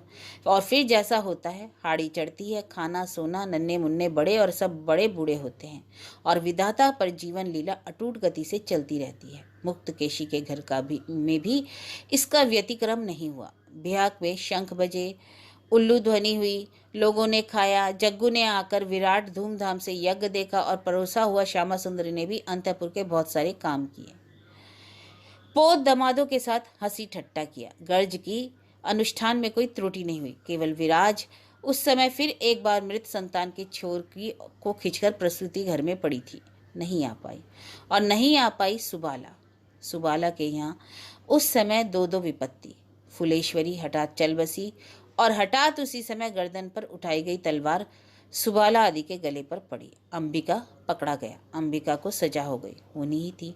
आशंका की घड़ियां ही तो गिन रही थी। खैर वह रहे, ब्याह में आ नहीं सकी, यह असली बात है। लेकिन सारी शून्यता पूरी हो गई थी मुक्तकेशी की सुराज के आने से। ब्याह में सुराज आई थी, उसकी अवस्था और अच्छी हो गई थी। पति की पद मर्यादा और बढ़ी। दोनों भतीजियों को उसने 2-2 गहने दिए। और उसके बाद दिन लुढ़कते जा रहे हैं। बहुतेरी वर्षा, बसंत, शीत, ग्रीष्म के आने जाने के सिलसिले में लोगों के चेहरे में भी परिवर्तन हो रहा है। चेहरा सिर्फ चेहरे में, स्वभाव नामक वस्तु की तो मृत्यु ही नहीं होती। वह शायद अपना लगान वसूलने के लिए मृत्यु के उस पार तक धावा बोलता है। इसलिए बालों में सफेदी आती है। आंख, कान, दांत अपनी अपनी ड्यूटी पूरी करके विदा होने को तत्पर होते हैं। केवल स्वभाव अपनी कुर्सी पर बैठा काम करता चला जाता है। दिन और रात के लगातार आते जाते रहने में बहुत वर्ष निकल गए, बीत गए बहुतेरे विषण प्रहर, बहुतेरे दुस्सह दंड और पल। उस रोज जो लोग जीवन नाटक के खाते को खोलकर मंच पर घूम फिर रहे थे, वे बहुत सारे गर्भाक पार कर गए। स्वदेशी नाम का जो पागलपन श्रृंखला और श्रृंखल को तहस नहस करता फिर रहा था, वह पागलपन गोली बारूद, फांसी को रस्सी और अंतहीन कारागार के अंधकार में मानो आप ही तहस नहस हो गया। दूसरे शासन के आश्रय में भागकर खो गया, चलान हो गया काला पानी पार के पुली पुलाव नाम के मजेदार देश में। शुरू हो गया पक्के दिमाग का करिश्मा, बातचीत और आलोचना, आवेदन, निवेदन, इसी राह में आएगी स्वाधीनता। ये विज्ञ हैं, पंडित हैं, बुद्धिमान हैं। बहुतेरे पागलों में से एक पागल अंबिका नाम का वह नौजवान जाने कहाँ के गारद में सड़ रहा है, पर उसके लिए दुनिया का कहीं कुछ अटका? ना, कुछ भी नहीं अटका। केवल अवहेलना, असतर्कता के अवसर में स्वर्णलता के जीवन के कुछ अध्याय खो गए। बिखरे हुए पन्नों को बार बार उलट पुलट कर भी उस इतिवृत्त का सूत्र ढूंढे ही नहीं मिलता, जहां स्वर्णलता के घर टूटने का वर्णन लिपिबद्ध है। लेकिन देखा गया, स्वर्णलता घर तोड़कर निकल आई और उसने फिर घर बसाया, किंतु अध्यायों में नवीनता कुछ थी क्या? चंपा के बाद चंद का ब्याह हो गया। उल्लेख करने केवल इतना ही है क्योंकि मनुष्य के इतिहास की विशेष 3 घटनाओं में से वह अन्यतम है। चंदन का ब्याह भी केवल, उसके सिवाय और क्या। स्वर्णलता के बाकी लड़कों के कुर्ते की माप बढ़ते बढ़ते प्रमाण साइज पर पहुंच चुकी थी। यदि यह भी समाचार हो तो समाचार है, अथवा मुक्त केशी के लड़कों का सिर सफेद होने लगा था। मुक्त केशी की कमर झुककर धनुष हो गई थी और मुक्त केशी की बहुएं सास के दरवाजे पर जाकर माँ जी आज क्या बनाना है पूछना अक्सर भूल ही जाती। इन्हें भी समाचार के प्राय में ही डालना हो तो समाचार था, परंतु सबसे बड़ी खबर तो यह है कि स्वभाव नाम की चीज मरने पर भी नहीं बदलती, इसलिए बाकी घटनाओं का ढांचा ज्यादा बदला था ऐसा नहीं लगता। शायद हो कि स्वर्णलता वैसी ही अविश्वसनीय दुस्साहसिक घटनाएं घटा रही थी। शायद हो कि मुक्तकेशी का सजला बेटा सबके सामने एक बार बहू पर वैसे ही डांट फटकार करता और फिर ओट में जाकर अपना नाक कान मलता और पैरों पड़ता। शायद हो कि स्वर्णलता उसी घृणा और धिक्कार से फिर सोचने लगी थी कि कौन सा सहज है, कौन सा अधिक काम है, जहर या रस्सी, आग या पानी, और कोई भी सहज नहीं। यह देखकर रसोई में जाकर कह रही थी, मामंदी मुझे 2 मुट्ठी दो दो, सो रहूं जाकर, और क्या होगा। दर्जी पाड़ा की उस गली के अंदर और कौन सी स्वाद की हवा आएगी और किस वाणी का उच्चारण होगा। हाँ, वैचित्य की बात कहनी ही तो कहा जा सकता है कि मुक्तकेशी के बड़े जमाता केदारनाथ ने मुक्तकेशी का मुंह रखने की चिंता बिना किए ही देह रखी और पेट रोगी सुशीला हठात अरबा चावल और मटर की दाल के खप्पर में पड़कर रक्त विसार की मरीज हो गई। और भी वैचित्र्य की 19 साल की मलिका विधवा होकर लौट आई और दादी की रसोई में भर्ती होकर शुद्धाचार की अति से हाथ पांव हमें हाजा कर बैठी। हाजा एक तरह की बीमारी होती है जो पानी के कारण हो जाती है। मुक्तकेशी ने अफसोस के साथ कहा, सोचा यह नसीब जली सर्ब होगी, आई तो मुझे कुछ सुविधा होगी, मेरा यह वह कर देगी, 1 लोटा पानी देगी, सो नहीं 3 टांग की बूढ़ी मैं उस राक्षसी की रसोई बनाती हूँ। उन्होंने अवश्य यह बड़े दुख से ही कहा। बहुओं का भरोसा कभी नहीं किया और आज भी यही चाहती हैं कि अपने अहंकार को रखते हुए अपने लिए 2 मुट्ठी आप ही पका चुका कर खाते खाते चली जाए, पर कमर बहुत आड़े आ रही है। अब उन्हें पता चल रहा है कमर का बल असली है। क्यों कहते हैं मल्लिका का नसीब फूटा तो उन्होंने अपना कपाल पीटा जरूर था, फिर भी सोचा था यह तो पराई नहीं घर की लड़की है, इससे कुछ आसरा रखने का अहंकार पर आंच नहीं आएगी। लेकिन उल्टा हुआ, उसी की थाली लिए चिकते चिकते जान जाती है, उसका नहाना खत्म ही नहीं होता। और फिर बहुएं भी कहाँ हैं। वह सहेजी हुई गृहस्थी तो रही नहीं। बड़ी बहू का शरीर टूट गया है, मन टूट गया है। मझली बहू ने पति के पैसे के घमंड से इस घर का हिस्सा छोड़ दूसरी जगह घर बसाया। सजली और छोटी एक ही रसोई में है मगर हाड़ी चूल्हा अलग। मुक्तकेशी अब बंटवारे की माँ है, इतने पर भी मजली की आंखों की चमड़ी है। दूर रहकर भी वह मुक्तकेशी के व्यय का भार वहन करती है, समय असमय में देखती है। मुक्तकेशी की इच्छा पूर्ति में जो खर्च पत्तर होता है देती दिवाती है। सुबोध को कुछ 1 रुपयों की पेंशन मिलती है, वह करे भी क्या, बाकी 2 तो कंजूस के सरताज हैं। अपनी उस जमी जमाई गृहस्थी और उस डांट की याद करके मुक्तकेशी के निश्वास निकलता है। अब घर बैठे उंगली मटकाने और गाली देने के सिवाय कुछ नहीं रहा। यहाँ तक कि गले ने भी दुश्मनी की है। जरा जोर से किसी पर भकझक करने जाओ कि खांसते खांसते दम घुटने की नौबत। सो मुक्तकेशी रह रहकर उंगली मटकाती है और रुक रुक कर कहा करती है, आँख के अहंकार से मरी जा रही हैं सब।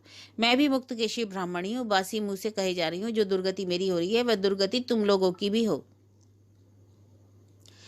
ये तुम लोग कौन? केवल मुक्तकेशी की बहुएं?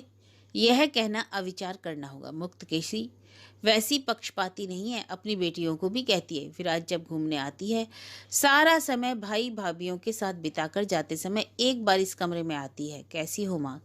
तो मुक्तकेशी भारी मन से कहती है, बहुत हुआ, माँ के लिए इतने सुहाग की जरूरत नहीं, जिन्हें आंख है उन्हीं के पास जाकर बैठो।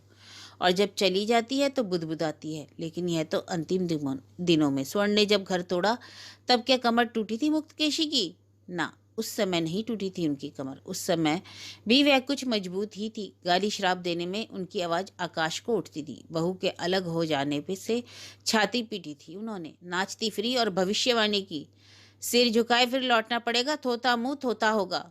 होगा ही, क्योंकि तब आटे दाल का भाव मालूम होगा। अभी तो 5 जनों की गृहस्थी का दाय उद्धार होता है। किंतु मुक्तकेशी की वह वाणी सफल ही नहीं हुई। स्वर्ण नहीं लौटी। अपने किराए के मकान से स्वर्ण अपने निजी मकान में गई। साझे का जो घर था उसमें अपने हिस्से के एक कमरे को वह बंद कर गई थी, उसकी कीमत भी नहीं ली थी। यहाँ तक कि कच्चे पैसे वाले प्रबोध के जो अपने कुछ असबाब जमा हुए थे वह सब भी नहीं ले गई अपने बर्तन बासन, पहनने के कपड़े और बिस्तर, केवल इतना ही लेकर इस गली से निकल पड़ी थी जिस गली में वह बुरी तरह ठगाई गई थी। एक दिन नई सफेदी और नए रंग की कच्ची गंध से भरे एक भूल भुलैया में दक्षिण का बरामदा खोजते हुए भटकती रही थी। आखिर दक्षिण का बरामदा स्वर्णलता का हुआ। बड़े रास्ते के किनारे हरी रेलिंग, लाल पालिश का फर्श, चौड़ा बरामदा, उसी बरामदे से सटा लंबा सा बड़ा कमरा, पूरब में खिड़की, दक्षिण और दरवाजा। पूरब की ओर उस छेकते हुए कोई बड़ा मकान खड़ा नहीं हुआ। वहां खुली जगह पड़ी है। सवेरे बिछौने पर पड़े पड़े सूर्य उदय देखा जा सकता है। स्वर्णलता को अब चाहने को क्या रहा? असंतोष का कुछ, शिकायत करने का, बिगड़ने का, उदास होने का, अब सुखी संतुष्ट सारी आशा मिट जाने से संपूर्ण और परितृप्त स्वर्णलता की जीवन गाथा में पूर्ण विराम दे दिया जाए। इसके बाद और क्या? बंगाली गृहस्थ घर की एक महिला इससे अधिक और क्या आशा कर सकती है और क्या पाने का सपना देख सकती है? चरम सार्थकता और परम सुख में बैठे एक एक करके लड़की का ब्याह करके घर में बहुएं लाना और 2 बेटियों को पार करना, बस। तो उसमें रुकावट ही कहाँ है? तीनों लड़के तो आदमी बन ही गए। छोटा भी निश्चिंत ही हो गया। पढ़ने लिखने में वास्तव में अच्छा है। अंतिम दोनों लड़कियां पारुल और बकुल देखने में अच्छी खासी हैं, लिहाजा उनके लिए झमेला भी नहीं। जो देखेगा वही पसंद करेगा और दहेज देने में प्रबोध पीछे नहीं हटेगा। रुपया वह अगाध कमाता है और खर्च में भी अब दरिया दिल है। शायद यह नशा स्वर्ण ने ही चढ़ाया है। खर्च का नशा, हाँ नशा हुआ है। तो स्वर्णलता पर अब लिखने को कुछ नहीं। गृह प्रवेश के समय कुछ नहीं हुआ, इसलिए उसके आसपास उसी उपलक्ष्य में प्रबोध ने लोगों को खिलाया था। किंतु इस घटना में उस प्रश्न का उत्तर कहाँ है? यह तो बदस्तूर सुख की घटना ही है। परंतु स्वर्णलता की रीति के अनुसार शायद हो कि दुख की है कि उसका सब कुछ ही तो उल्टा है। जिन्होंने उसके साथ घर गृहस्थी की और जलती रही, उसने उन सब ने ही कहा, सब विपरीत, विपरीत बुद्धि, विपरीत विचार, विपरीत आचार आचरण। अतएव इस घटना को लिपिबद्ध करके ही देखा जाए। प्रस्ताव शायद पहले प्रबोध ने ही किया था और वही पहले स्वर्णलता ने कहा था, अभी गुरु मंत्र नहीं लूंगी, यदि कभी वैसी इच्छा हो, यदि कोई ऐसा मिला कि गुरु कहकर खुद ही सिर झुक रहा है तो देखा जाएगा। अलग होकर चले जाने के बाद कुछ दिनों तक चक्षु लज्जा से प्रबोध उस घर को नहीं जा सका, लेकिन आखिर स्वर्णलता के ही कहे जाना पड़ा। महाबारी 25 रुपए के हिसाब से सास के हाथ खर्च के लिए स्वर्ण ने जबरदस्ती भेजा।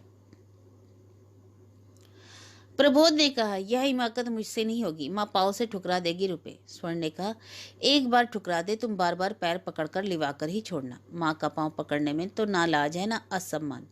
आखिर जाना पड़ा था उसे। छोटे भाई लोग गरचे टेढ़ी हंसी हंसे, तुम हठात और उत्तर बिना दिए ही चले गए। सुबोध ने गंभीर और उदास उदास मुंह से कहा था, अच्छे होना, बाल बच्चे अच्छे हैं सब। घर के बच्चे आस पास से ताक झाक कर रहे थे, बोले नहीं। और मुक्तकेशी देखते ही जोर से रो पड़ी थी। फिर भी उन रुपयों की सदगति हुई थी। मुक्तकेशी ने पाँव से ठुकराया नहीं, सिर्फ मुंह मारकर बोली, हया का सिर खाकर जब तुम देने आए हो तो मैं तुम्हारा मुंह छोटा नहीं करूंगी। दे रहे हो रख लेती हूँ, मगर उजड़े बालों का यह जुड़ा बांधना क्यों? तुमने तो सारा नाता तोड़ ही लिया।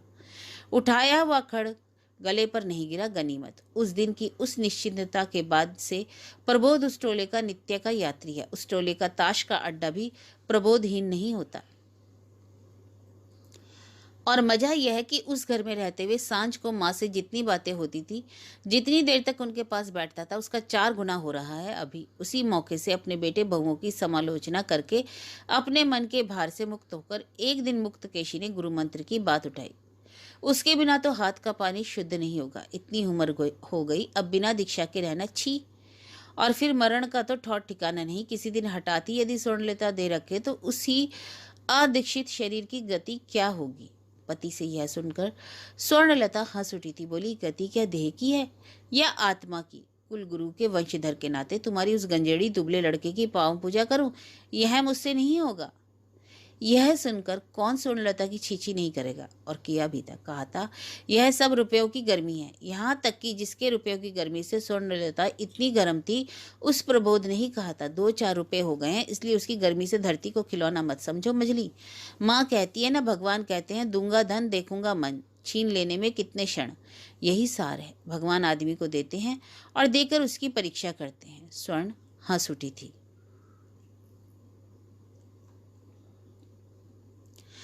तुम्हारे मुंह में भगवान की वाणी, यह मानो भूत के मुंह में राम नाम। परंतु मैं करूं क्या, कहो। मन जिसको गुरु नहीं मानना चाहता तो। प्रबोध ने बिगड़ कर कहा था, सो तुम्हारे गुरु के लिए तो माइकल, नवीन सेन, बंकिम चंद्र, रवि बाबू को ही पकड़ना होगा। तुम्हारी देश शुद्धि के लिए तो आएंगे वे सब। दीक्षाहीन देह के हाथ का पानी शुद्ध नहीं होता, जानती हो। ओ यह बात। पता नहीं क्यों यह बात कहकर स्वर्ण मानो कुछ मात्रा से बाहर को हंसी हंस उठी।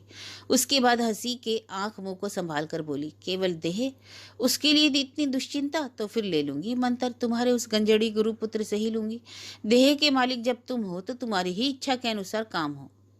प्रबोध ने हंसी और बात का अर्थ खास हृदयंगम नहीं किया, हृदयंगम करने की चेष्टा भी नहीं की। लगता है राजी हो गई, अब डर नहीं। मजली बहू ने एक बार जब हाँ कर ही दिया तो लोहे की लकीर होगी, इसी से मैं करा दिया जाए। अतएव अतएव गुरु मंत्र से स्वर्णलता की दीक्षा हुई। इस उपलक्ष्य में समारोह हुआ। यह तो पहले ही कहा जा चुका है। प्रबोध ने बहुत खर्च कर दिया, काफी गुरु दक्षिणा दी। कहा इतने दिनों से इतना कमा रहा हूं, उस कमाई से भूत भोजन के सिवाय कोई सत्कार्य नहीं हुआ। यह फिर भी एक सत्कार्य है, एक महत् कार्य है, हमें लगा। इस यज्ञ की पतवार मुक्तकेशी ने ही थामी थी। यज्ञ हो जाने पर प्रसन्नचित सबको कहती फिरी, जानती थी मेरा पेवो जो करण कारण करेगा वह आदमी जैसा ही करेगा। मजली बहू है पगलेट, मगर नजर ऊंची है, और वह सदा की भक्तिमती है। देखा किया है ना, गो ब्राह्मण गुरु पुरोहित काली गंगा, जब जिसमें खर्च किया सब खर्च मजली बहू ने ही तो दिया, पूछ पूछ कर जोर जबरदस्ती। सो भगवान ने भी वैसा ही खुशहाल किया। मन के गुण से धन। लड़कियों के ब्याह में उसी पेबो ने खर्च कुछ अधिक कर दिया तो मुक्तकेशी ने ना भूतो ना भविष्यति किया था। कहा था यह सब चाल दिखाना है, लेकिन इसमें दूसरी बात कही, उनकी कही हुई भविष्यवाणी नहीं फली। उसके लिए मुक्तकेशी लज्जित हुई है, या कि बेटे का यह घर द्वार ऐश्वर्य विभूति देकर अभिभूत हो रही है। जब ही मुक्तकेशी के मुंह से निकल रहा है, क्या खासा है मजली बहू का भंडार घर, देखकर जी जुड़ा जाता है। पेवो ने बहुत बार चुपचाप अनुरोध किया था माँ से यहीं रहने का। स्वर्णलता ने भी अपनी स्वभावगत उदारता से बोल बैठी थी, ठीक तो है, यहीं रहिए, यह भी तो आपका ही घर है। लेकिन जाने क्यों मुक्तकेशी राजी नहीं हुई। यज्ञ का काम चुकाकर ही वह चली गई। इस पर फिर कभी बात नहीं उठी। केवल स्वर्णलता की बड़ी लड़की चंपा ने, जो इस अवसर पर आई थी, कहा था मैंने बहुत बहुत बेहया आदमी देखा है, अपनी माँ जैसी बेहया मैंने दूसरी नहीं देखी। दादी को यहाँ रहने के लिए कहने का साहस हुआ, परंतु यह कोई ख्याल करने जैसी बात है। चंपा तो सदा ही अपनी माँ की आलोचना करती है, या कुछ नहीं तो फिर दुख कहाँ। पारू के स्कूल में भर्ती होने की बात पर हो भी सकता है। तिल को ताड़ करने का स्वभाव स्वर्ण का तो सदा से ही है।